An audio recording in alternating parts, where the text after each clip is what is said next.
ஆண்டவராய் இயேசு கிறிஸ்துவின் நாமத்தினாலே உங்களை நான் வாழ்த்துகிறேன். Camps Cephas Apostolic Mission Services India Nepal ஊழியங்களின் சார்பிலே உங்களை வாழ்த்துகிறேன். இந்த ஊழியங்கள் கடந்த ஓராண்டிலே இது ஆரம்பிக்கப்பட்டு இன்றைக்கு காசியிலிருந்து காட்மாண்டு வரையிலே உள்ள கிட்டத்தட்ட 25 கோடி ஜனங்கள் மத்தியிலே சுவிசேஷத்தை கொண்டு செல்லுகிற அந்த முக்கியமான பணியை நாங்கள் செய்து கொண்டிருக்கிறோம். எங்களோடு கூட இணைந்து கிட்டத்தட்ட 98 மிஷனரிகள் ஊழியம் செய்கிறார்கள். இதிலே சபை நிறுவுதல் சுவிசேஷ பணியை பிரதானமாய் கொண்டு இந்த ஊழியங்களை செய்து வருகிறோம். அதோடு கூட அங்கே இருக்கக்கூடிய ஜனங்களினுடைய தேவைகளை அறிந்து கர்த்தர் உந்தி தள்ளின அந்த பாரத்தினாலே மருத்துவ பணியையும் அங்கே இருக்கக்கூடிய ஏழை ஜனங்கள் மற்றும் ஒதுக்கப்பட்ட ஜனங்கள் மத்தியிலும் இன்னும் அபியூஸ் என்று ஆங்கிலத்திலே சொல்லக்கூடிய அவர்களை விபச்சார பாவங்களினாலோ அல்லது ஜாதிய கொடுமைகளினாலோ பாதிக்கப்பட்டு பள்ளிக்கூட வசதிகளையோ மருத்துவ வசதிகளையோ பெற முடியாதவர்களாய் தங்களுடைய இளம் வாலிப பருவத்தையே அல்லது சிறுவர் பருவத்தையே இழந்து எதிர்காலத்தை குறித்த ஒரு கேள்வியோடு இருக்கக்கூடிய குழந்தைகள் மத்தியிலே அவர்களிடத்திலையும் ஊழியம் செய்கிறோம். கிட்டத்தட்ட 237 குழந்தைகள் இன்றைக்கு இந்த பராமரிப்பிலே இருக்கிறார்கள். ஆண்டவர் செய்கிற ஆச்சரியமான காரியங்களை இந்த வேளையிலே உங்களோடு கூட நான் பகிர்ந்து கொள்ள நான் வாஞ்சிக்கிறேன். வேதத்திலிருந்து ஒரு வசனத்தை நான் உங்களோடு கூட வாசிக்க விரும்புகிறேன். இந்த நாட்களிலே ஆண்டவராகிய இயேசு கிறிஸ்து ஏன் இந்த பூமிக்கு வந்தார், ஆண்டவராகிய இயேசு கிறிஸ்து ஏன் ஒரு மனிதனாய் பிறக்க வேண்டும், ஆண்டவராகிய இயேசு கிறிஸ்து ஏன் அவர் நம்முடைய வாழ்க்கையிலே அவசியம் என்கிற காரியத்தை உங்களோடு கூட பகிர்ந்து கொள்ள விரும்புகிறேன். 1 பேதுருவினுடைய நிருபத்திலே 1வது அதிகாரத்திலே வரக்கூடிய 20வது வசனத்தை உங்களுக்கு நான் வாசிக்கிறேன். அவர் உலக தோற்றத்திற்கு முன்னே குறிக்கப்பட்டவராயிருந்து தமது மூலமாய் தேவன் மேல் விசுவாசமாய் இருக்கிற உங்களுக்காக இந்த கடைசி காலங்களிலே வெளிப்பட்டார். இயேசு இந்த உலகத்திற்கு வந்ததனுடைய மிக முக்கியமான நோக்கம் இந்த கடைசி காலங்களிலே உங்களுக்காக வெளிப்பட்டார். நாம் ஒவ்வொருவருக்காகவும் நாம் விசுவாசிக்கிற அந்த நித்திய ஜீவனை தருவதற்காகவும் நாம் விசுவாசிக்கிற அந்த பரிபூரண ஆசீர்வாதத்தை தருவதற்காகவும் ஆண்டவர் இந்த உலகத்திலே வந்தார். இதைத்தான் கிறிஸ்துமஸ் செய்தியாகவும் அநேகம் பேர் கொண்டாடுகிறார்கள். ஆனால் கிறிஸ்துமஸினுடைய அல்லது இயேசு இந்த உலகத்திற்கு வந்ததினுடைய மிக முக்கியமான இன்னொரு காரணமும் உண்டு. இந்த இயேசு கிறிஸ்து இந்த உலகத்திற்கு வந்ததினுடைய மிக முக்கியமான நோக்கங்களும் உண்டு. அந்த நோக்கங்களை இந்த நாளிலே நாம் சரியாய் உணர்ந்து கொண்டால் இயேசு வந்த அந்த பிறப்பின் பண்டிகை ஆசரிக்கிற இந்த நாட்களாய் இருக்கட்டும் அல்லது இயேசுவினுடைய வாழ்க்கையை தியானிக்கிற நாட்களாய் இருக்கட்டும், அது நமக்கு மிகுந்த பிரயோஜனமாய் இருக்கும். ஆகவே இந்த கிறிஸ்துமஸ் காலங்களிலே உள்ள இந்த செய்தியை உங்களோடு கூட இயேசுவின் முன்னோடிகள் என்கிற அந்த தலைப்பிலே உங்களோடு கூட நான் பேச போகிறேன். எத்தனை பேர் இந்த கேள்வியை ஒருவேளை உங்களிடத்திலே கேட்டால் யாருக்கு முதலாவது இயேசு பிறக்க போகிற செய்தி சொல்லப்பட்டது என்று கேட்டால் நிச்சயமாய் நீங்கள் சொல்வீர்கள், இது ஒரு சண்டே ஸ்கூல் கேள்வி, இதிலே எளிதாய் சொல்லிவிட முடியும், இது மேய்ப்பர்களுக்கு சொல்லப்பட்டது அல்லது மரியாளுக்கு சொல்லப்பட்டது என்று நாம் சொல்லுவோம்.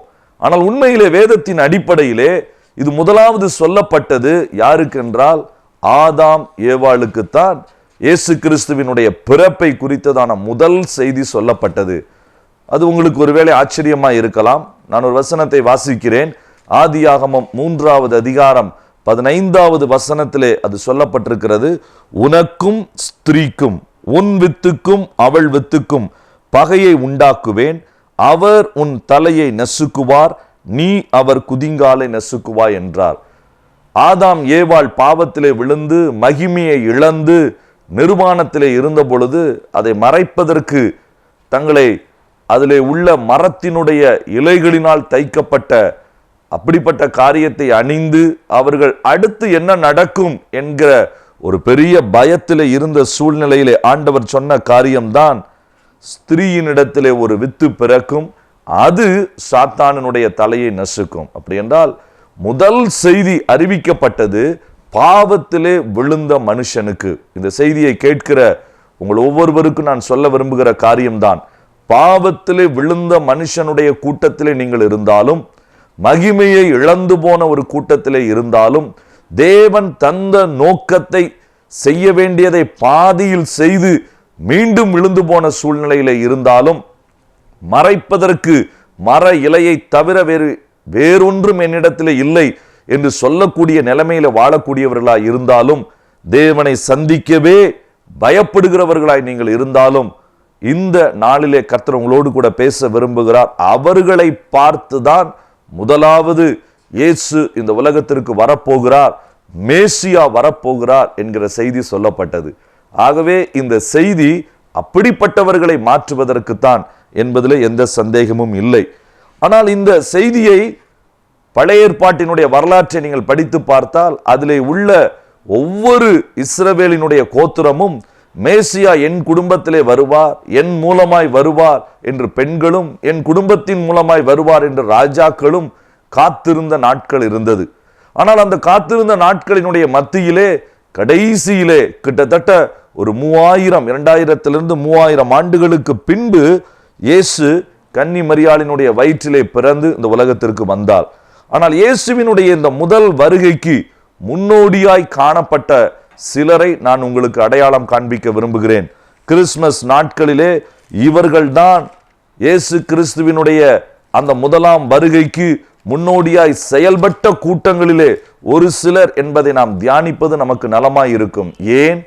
ஏன் முன்னோடிகளை தியானிக்க வேண்டும்? அவர்கள் இயேசுவின் முதல் வருகைக்கு தங்களை ஆயத்தப்படுத்தி தேவனால் பயன்படுத்தப்பட்டார்கள். இதை நீங்கள் சரியாய் தியானித்து இந்த நாட்களை ஆசரித்தால், இயேசுவின் இரண்டாம் வருகைக்கு எப்படி ஆயத்தப்படுத்த வேண்டும், எப்படிப்பட்டவர்களை அவர் ஆயத்தப்படுத்துகிறார், எப்படிப்பட்டவர்களை அவர் பயன்படுத்துகிறார் என்பதை நீங்களும் தெரிந்து கொள்ள முடியும். அந்த கூட்டத்திலே நீங்களும் இணைந்து கொள்ள முடியும்.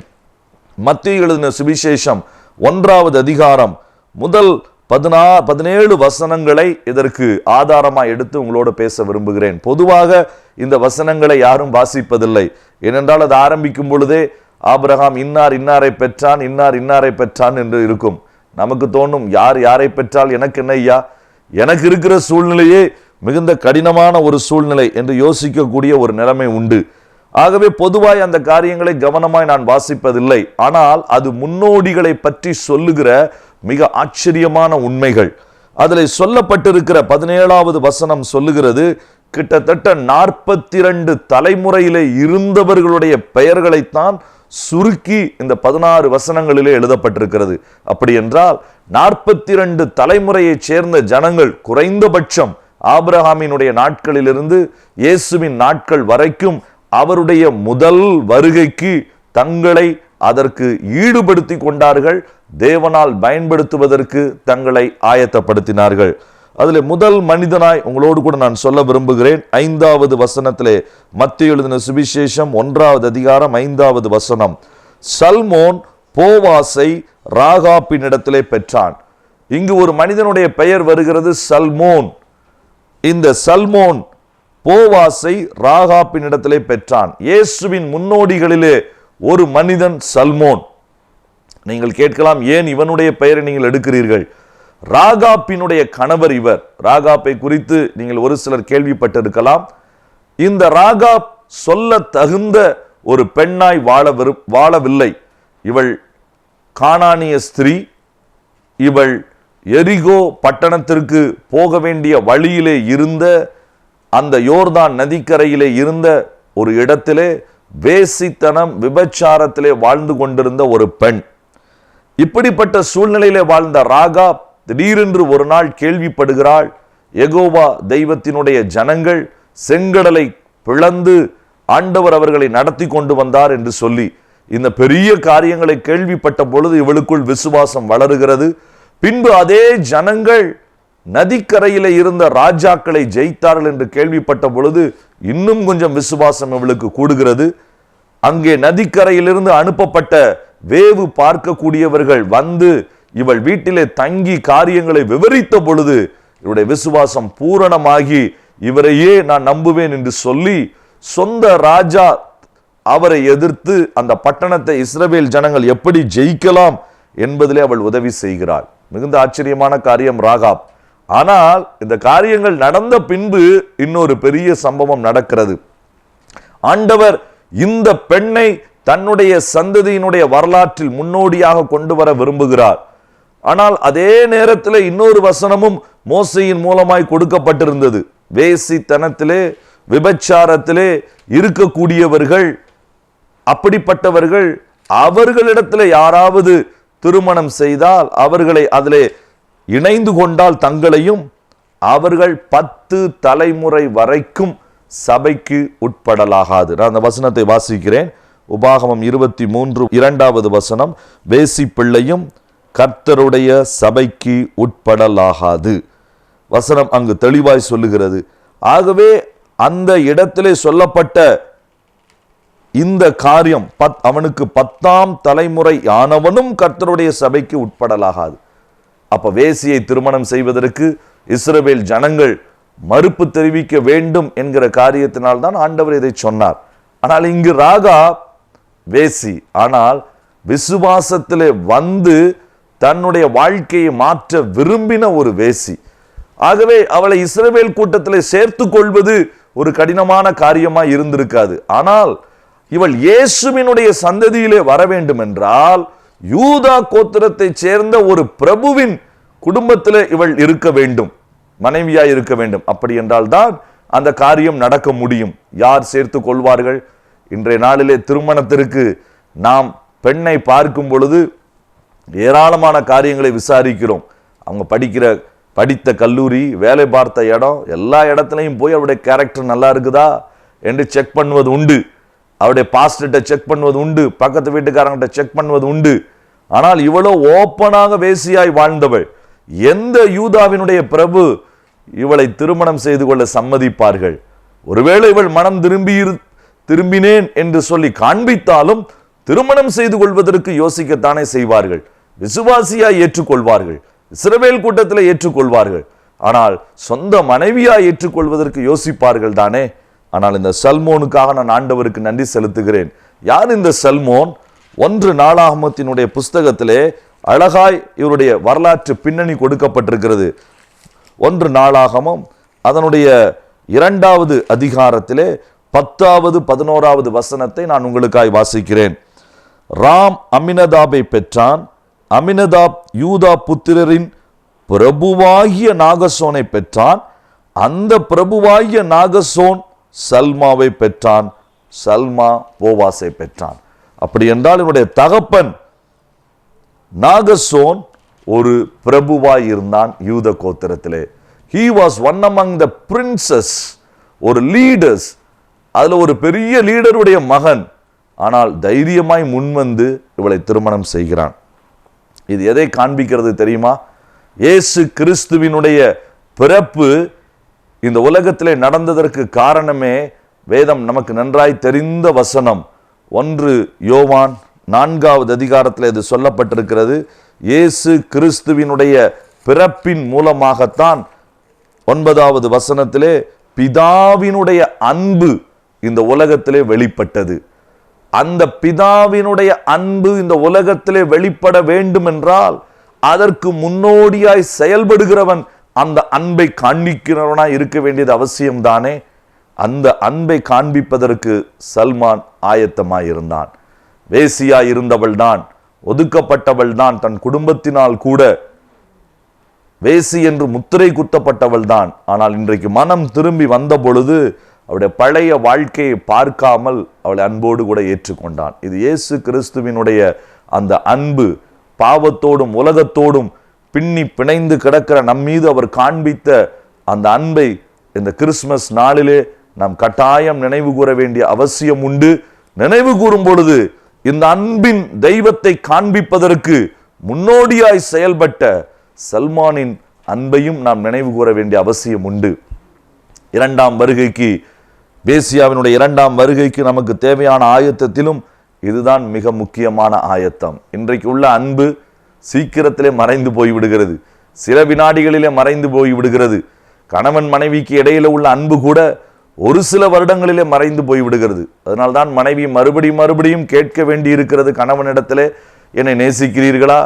கணவனும் சில நேரங்களிலே தன்னுடைய அன்பை எப்படியாயிலும் ப்ரூவ் பண்ண வேண்டிய கட்டாயத்திற்கு சில காரியங்களை செய்ய வேண்டிய சூழ்நிலை. அதுவும் சில நாட்களுக்கு பிறகு ஒரு விதமான மாயமாலமான ஒரு சூப்பர்ஃபிஷியல் மேலோட்டமான அன்புக்கு அது தள்ளி விடுகிறது. ஆனால் நாம் கிறிஸ்துமஸ் சொல்லிக் கொடுக்க அன்பு, கிறிஸ்துமஸினுடைய முன்னோடிகள், கிறிஸ்துவினுடைய முன்னோடிகள் சொல்லிக் கொடுக்கக்கூடிய அன்பு எந்த அன்பு தெரியுமா? ஒரு ஆழமான அன்பு, தியாகமான அன்பு, முடிவு பரியந்தம் உள்ள உண்மையான அன்பு. இந்த அன்புக்கு நாம் திரும்பினால் இந்த கிறிஸ்துமஸ் நாட்களினுடைய காரியங்கள் நமக்கு மிகுந்த பிரயோஜனமாய் இருக்கும். இரண்டாவது, இயேசுவினுடைய முன்னோடி என்று சொல்லப்படக்கூடிய அந்த அட்டவணையிலே இருக்கக்கூடிய இரண்டாவது மனிதர், 1வது வசனத்தை நான் வாசிக்கிறேன். ஆபிரகாமின் குமாரனாகிய தாவீதின் குமாரனான இயேசு கிறிஸ்துவினுடைய வம்ச வரலாறு. எனக்கு தெரிந்து வேதத்திலே ஒரே ஒரு இடம், இந்த வசனத்தில் மட்டும்தான் ஆபிரகாமின் குமாரனாகிய தாவீதின் குமாரனாகிய இயேசு கிறிஸ்து, இந்த 3 பேருடைய பெயரும் சேர்ந்து வருகிறது. ஆபிரகாம் தாவீதினுடைய பெயர், ஆபிரகாமின் குமாரனாகிய தாவீதின் குமாரன் என்கிற வார்த்தையும் வேறு எங்கும் எழுதப்பட்டதாக எனக்கு தெரியவில்லை. சோ ஏன் இந்த 2 பேரையும் சேர்த்து சொல்லுகிறார்கள் இந்த இடத்திலே? இந்த 2 பேரும் இயேசுவினுடைய பிறப்புக்கு எப்படி முன்னோடிகளாய் இருந்தார்கள்? அவருடைய வாழ்க்கையின் எந்த காரியம் இதற்கு நமக்கு முன்னோடியாய் இருந்தது? இந்த 2 பேரும் ஆண்டவருக்கு மிகுந்த நெருக்கமானவர்கள். தாவீதும் ஆண்டவருக்கு நண்பனாய் இருந்தான், ஆபிரகாமும் ஆண்டவருக்கு நண்பனாய் இருந்தார்கள். தாவீதும் ஆண்டவருக்கு பிரியமானவைகளை செய்ய பிரயாசப்பட்டான், ஆபிரகாமும் தேவனுக்கு பிரியமானவைகளை செய்ய பிரயாசப்பட்டான். ஆபிரகாம் விசுவாசத்தின் தகப்பன் என்று சொன்னால், தாவீது அநேக ஆவிக்குரிய காரியங்களிலே அவனையும் முன்மாதிரியாய் நாம் சொல்ல முடியும். ஆனால் இந்த 2 பேருக்கும் உள்ள ஒரு ஒற்றுமையான காரியம் இன்னொரு வசனத்திலும் பழைய ஏற்பாட்டிலே வருகிறது. நான் அதை உங்களுக்கு வாசிக்கிறேன். 2 நாளாகமத்தினுடைய புஸ்தகம், அதனுடைய 3வது அதிகாரம், அதனுடைய 1வது வசனம். பின்பு சாலமோன் எருசலேமிலே தன் தகப்பனாகிய தாவீதுக்கு காண்பிக்கப்பட்ட மோரியா என்னும் மலையில் எபூசியனாகிய ஒர்னானின் களம் என்னும் தாவீது குறித்து வைத்த ஸ்தலத்திலே கர்த்தருடைய ஆலயத்தை கட்டத் துவங்கினான். நல்லா கவனித்தீர்களா? இந்த வசனம் எப்படி சொல்லுகிறது? தாவீதுக்கு காண்பிக்கப்பட்ட மோரியா மலையிலே. தாவீதுக்கு ஆண்டவர் மோரியா மலையை காண்பித்தார் ஒரு நாளிலே, எங்கே ஆலயம் கட்ட வேண்டும் என்று சொல்லி. ஆனால் அதே மோரியா மலையைத்தான் ஆபிரகாமுக்கும் ஆண்டவர் ஒரு நாளிலே காண்பித்தார். உன்னுடைய பிள்ளையை நீ அழைத்து கொண்டு போய் அங்கே ஈசாக்கை நீ பலியிடு. 2 பேருக்கும் ஒரே மலைதான், 2 பேரும் ஒரே மலையிலே, ஆனா 2 காரியங்களை செய்தார்கள். ஆபிரகாம் பலியிடுவதற்கு தன்னுடைய பிள்ளையை எடுத்து சென்றான். தாவீது பலியிடுவதற்கான பலிபீடத்தை அந்த இடத்துல ஆயத்தம் செய்தான். ஆபிரகாம் தன்னுடைய பிள்ளையை பலியாய் கொடுத்தான். தாவீது தன் பிள்ளையை கொண்டு பலிபீடத்தையும் ஆலயத்தையும் கட்டினான். சோ ஒருவர் அதற்கு முன்னோடி, இன்னொருவர் அதை செயல்படுத்தி முடித்தார்கள். ஆனால் 2 பேருக்கும் இருந்த காரியம் என்ன தெரியுமா? 2 பேரும் விலைக்கரையம் செலுத்த ஆயத்தமாய் இருந்தார்கள். கிறிஸ்துமஸ் நமக்கு சொல்லிக் கொடுக்கிற காரியம், கிறிஸ்துமஸ் நமக்கு கற்றுக் கொடுக்கிற காரியம், ஞாபகப்படுத்துகிற காரியம், முன்னோடிகளான ஆபிரகாமும் தாவீதும் அவர்கள் விலைக்கிரயம் செலுத்த ஆயத்தமாய் இருந்ததினாலே முதல் ஆலயம் அல்லது முதல் சபை அல்லது முதல் ஆண்டவருடைய வீடு அங்கு கட்டப்பட்ட ஒரு பெரிய காரியத்தை நாம் பார்க்கிறோம். இன்றைக்கும் கிறிஸ்துமஸ் நமக்கு ஞாபகப்படுத்துகிற காரியம், விலை கிரயம் செலுத்துகிற ஆபிரகாமும் தாவீதும் நம்முடைய சபைகளிலே எழும்பினால், சபை இல்லாத இடங்களிலே இயேசுவை அறிவிக்கக்கூடிய காரியங்கள் எழும்பும். இயேசுவை அறிவிக்க வேண்டிய என்னென்றால், முதல் வருகை குறித்து நாம் அதிகமாய் தென்னிந்திய பகுதிகளிலே, வடகிழக்கு பகுதிகளிலே நாம் அதை செலிப்ரேட் பண்ணுகிறோம். ஆனால் இந்தியாவிலே உள்ள 2.8 கிறிஸ்தவ மக்களிலே 2% வட தென்னிந்தியாவிலும் வடகிழக்கு இந்தியாவிலும் தான் இருக்கிறார்கள். மீதமுள்ள 0.8% தான் வடமேற்கு இந்தியாவிலே உள்ள 90 கோடி ஜனங்கள் மத்தியிலே இருக்கிறார்கள். ஆகவே இந்த இயேசுவை அறியாத ஜனங்கள் மத்தியிலே இதை கொண்டு போய் சேர்ப்பதற்கு தேவையான சபைகள் எழும்புவதற்கு இன்றைக்கு மோரியா மலைகள் ஆயத்தம். ஆனால் மோரியா மலையிலே விலைக்கிரயம் செலுத்தும் ஆபிரகாமும் தாவீதுகளும் கர்த்தருக்கு சபைகளிலே தேவை. அங்கே கடந்து சென்று அவைகளுக்காய் ஜெபித்து அவைகளுக்காய் விலைக்கிரயம் செலுத்தி இயேசு வருவதற்கு முன்பு சொல்லப்பட்ட ஏசாயா 2வது அதிகாரத்தினுடைய முதல் 3 வசனங்களின் அந்த தீர்க்க தரிசனம், கடைசி நாட்களிலே பர்வதங்கள் தோறும் ஆண்டவருடைய ஆலயம் எழும்பும் என்கிற காரியத்தை நாம் நிறைவேற்ற வாஞ்சிக்கிறோம். இயேசு கிறிஸ்துவினுடைய வருகைக்கு முக்கிய காரணம் என்ன தெரியுமா? இந்த சபையை நான் கட்டுவேன். அதுதான் ஆண்டவர் சொன்ன காரியம்.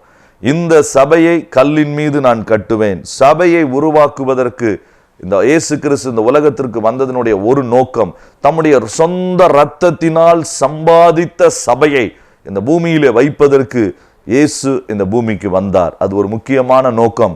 அவர் வந்த நாளை நினைவு கூறுகிற இந்த வேளையிலே வந்த நோக்கத்தை மறவாமல் நாமும் விலைக்கிரயம் செலுத்த ஆயத்தமானால் 2ஆம் ஆபிரகாமாக 2ஆம் தாவீதாக இயேசு கிறிஸ்துவினுடைய 2ஆம் வருகைக்கு நாமும் ஆயத்தப்பட முடியும். கடைசியாக ஒரு வசனத்தை சொல்லி நான் முடிக்க விரும்புகிறேன். அதே மத்தேயு எழுதின சுவிசேஷம் 1வது அதிகாரம் 16வது வசனம் இப்படி சொல்லுகிறது, யாக்கோபு மரியாளுடைய புருஷனாகிய யோசேப்பை பெற்றான், அவளிடத்தில் கிறிஸ்து எனப்படுகிற இயேசு பிறந்தார். ஒருவேளை அந்த 42 தலைமுறைகளிலே கடைசி தலைமுறைக்கு ஆண்டவர் கொண்டு வரும் பொழுது சொல்லப்படுகிற ஒரு மனிதன் யோசேப்பினுடைய தகப்பன் யாக்கோபு. இயேசுவினுடைய தாத்தா என்று கூட சொல்லலாம், லீகல் தாத்தா என்று சொல்லலாம். அப்படி சொல்லப்படக்கூடிய யாக்கோபை குறித்து வேதம் சொல்லுகிறது. ஆனால் இந்த யாக்கோபை குறித்து வேதத்தில் இதற்கு பின்பு எதுவும் எழுதப்படவில்லை. இயேசுவுக்கு நான் தான் தாத்தா என்று சொல்லி அவரும் தன்னை பெருமைப்படுத்திக் கொள்ள எங்கும் இடம் அவரும் கொடுக்கவில்லை. அல்லது இவரை குறித்ததான மற்ற காரியங்களை அல்லது இவரை குறித்ததான மற்ற சத்தியங்களை நம் வேதத்தில் எங்கும் பார்க்க முடியவில்லை. இவர் என்ன செய்தார், ஏன் இவருடைய பெயரை எடுக்கிறீர்கள் என்று நீங்கள் கேட்கலாம். முக்கியமான ஒரு காரியத்தை செய்தார். இவர் வாழ்ந்த காலம் வரலாற்றிலே இருண்ட காலம், சபையினுடைய இருண்ட காலம் என்று சொல்லப்படுகிறது. மல்கியா தீர்க்கதரிசியின் புஸ்தகத்திலிருந்து மத்தேயுனுடைய புஸ்தகத்திற்கு இடைப்பட்ட பகுதியிலே, சுவிசேஷத்திற்கு இடைப்பட்ட பகுதியிலே கிட்டத்தட்ட 250 300 ஆண்டுகளுக்கு மேலாக அந்த நாட்கள் ஒரு தேவனுடைய சத்தம் அந்த நாட்களிலே அபூர்வமாய் இருந்தது. அப்படிப்பட்ட சூழ்நிலையிலே இந்த யாக்கோபு அவன் என்ன செய்தான், எப்படி இருந்தான், என்ன வாழ்ந்தான், அதை குறித்து வேதம் அமைதியாய் இருக்கிறது. ஆனால் அவன் செய்த ஒரு காரியத்தை அழகாய் சொல்லுகிறது. தனக்கு இருந்த ஒரு பிள்ளை அவன் யோசேப்பை நீதிமானாய் அவன் வளர்த்தான். அந்த சந்ததியை ஒரு நீதிமானின் குடும்பமாய் அவன் வளர்க்க வாஞ்சித்தான், விரும்பினான். எனக்கு அருமையானவர்களே, இயேசு கிறிஸ்து இந்த உலகத்திற்கு வர விரும்பினதற்கு காரணம், இயேசு என்கிற பெயர் வைக்க சொன்னதற்கு காரணமே அவர் தம்முடைய ஜனங்களின் பாவங்களை நீக்கி அவர்களை ரட்சிப்பார், அதாவது அவர்களை நீதிமான்களாக்குவார். அதுதான் இயேசு கிறிஸ்துவின் முதல் வருகையின் நோக்கமே.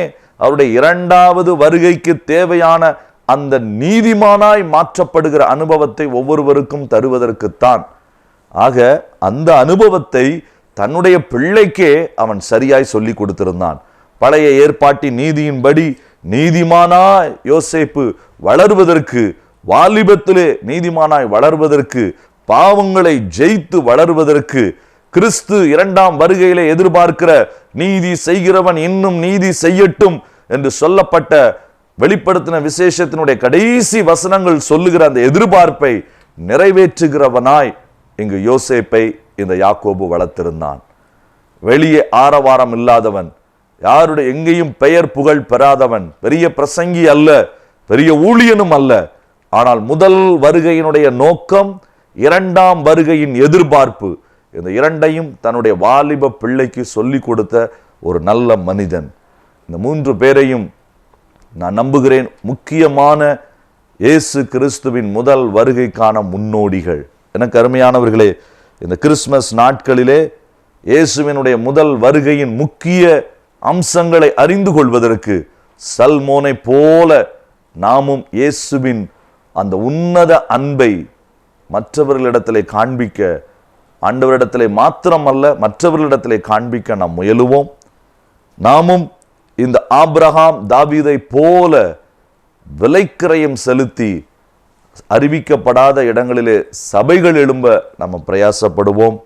கடைசியாக யாக்கோபை போல மிகச்சிறிய ஒரு பொறுப்பு நமக்கு கொடுக்கப்பட்டிருந்தாலும், ஒரே ஒரு பொறுப்பு கொடுக்கப்பட்டிருந்தாலும், அந்த பொறுப்பு ஒருவேளை அதுவும் இல்லை என்று இருந்தாலும், எனக்கு கிடைத்த வாய்ப்பிலே என் பிள்ளைகளை நீதிமான்களாய் நிறுத்துவோம். அதுதானே இயேசு கிறிஸ்து இந்த உலகத்திற்கு வந்து சிலுவையிலே மரித்து சம்பாதிக்க விரும்பின காரியம். இதை செய்து இந்த கிறிஸ்துமஸ் நாட்களிலே கர்த்தருடைய சமூகத்திலே நாம் சேர்வோம் என்று சொன்னால் அது அநேகருக்கு பிரயோஜனப்படுவது மட்டுமல்ல, நம்முடைய வாழ்க்கையை அது ஆசீர்வதிப்பது மட்டுமல்ல, நம்முடைய பகுதிகளிலும் நம்முடைய தேசங்களிலும் அண்டை தேசங்களிலும் இது அநேகருக்கு பெரிய ஆசீர்வாதத்தை கொண்டு வரும். இவர்கள் செய்த இந்த முன்னோடி வாழ்க்கை இயேசுவை இந்த உலகத்திலே மேசியாவாய் வருவதற்கு, குறித்த காலத்திலே வருவதற்கு பிரயோஜனமாயிருந்தது. அது நிமித்தம் ரட்சிப்பு சகல மனிதர்களுக்கும் அது ஆயத்தமாக்கப்பட்டது.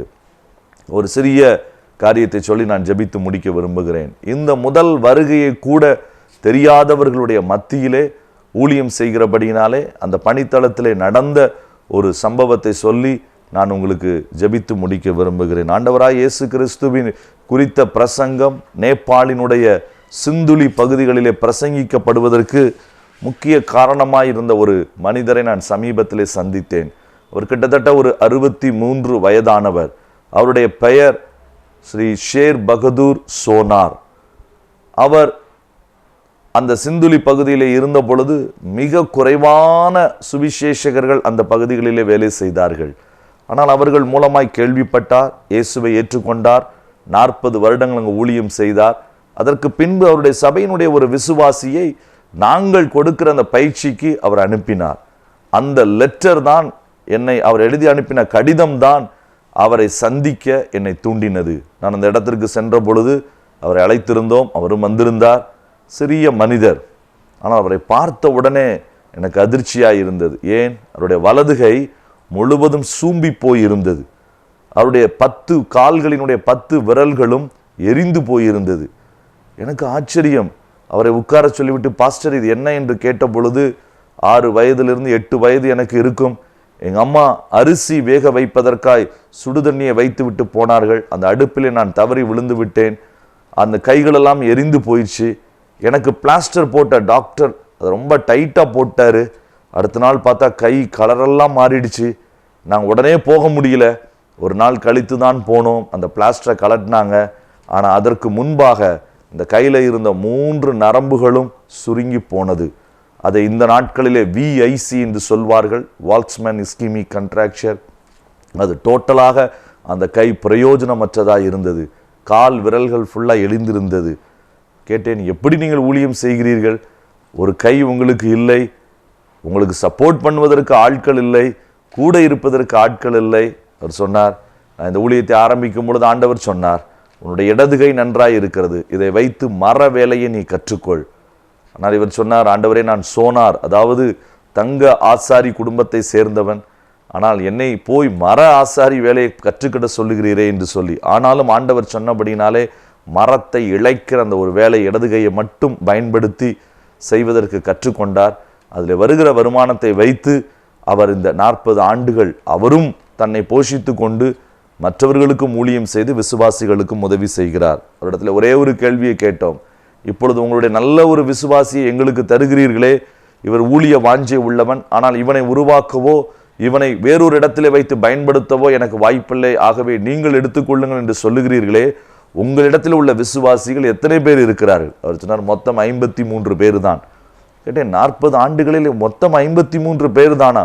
அவர் சொன்னார், ஆம், இந்த 53 பேரை தான் நான் உருவாக்கி கொண்டிருக்கிறேன். இன்னும் சுவிசேஷம் அறிவிக்கிறேன், ஆனால் ஜனங்கள் மிக குறைவாகத்தான் வருகிறார்கள். அப்போது அவரிடத்தில் ஒரு கேள்வி கேட்டோம், இந்த 53 பேரும் ஒருவேளை உங்களை விட்டு போய்விட்டாலும் கூட நீங்கள் தொடர்ச்சியாய் இந்த வயதிலும் ஊழியம் செய்தீர்களா? சிரித்து கொண்டே சொன்னார், இயேசு என்னுடைய வாழ்க்கையிலே வந்ததின் நிமித்தம் என்னுடைய வாழ்க்கை மாறினது. அவர் ராஜாவாய் என்னுடைய வாழ்க்கையிலே பிரவேசித்தது நிமித்தம் என்னுடைய ஜீவன் மாறினது. இப்பொழுது அதே ராஜா மறுபடியும் வரப்போகிறார்.